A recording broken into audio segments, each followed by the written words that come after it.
মাংস রান্না করবো। তো আমি মাংস রান্নার জন্য পেঁয়াজ, মশলা, কাঁচামরিচ, হলুদ, আদা রসুন সব দিয়ে দিলাম। ভালো মতো এটা বাইরে নেব, পরে পানি দিয়ে হলুদ মরিচ সব কিছু দিয়ে দেবো।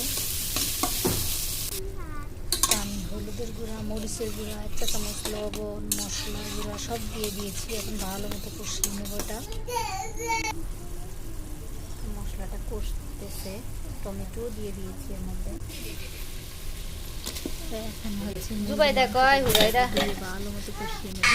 বাবুর জন্য আলু দিয়ে দিয়েছি একটা।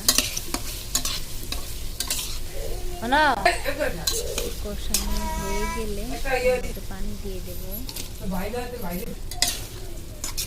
তো এটা হলো কচু, আমাদের দেশে একটা কচু, আমার কচু খুব ভালো লাগে। তো আমি কচুটা দিয়ে দিয়েছি, পানি দিয়েছি কষিয়ে।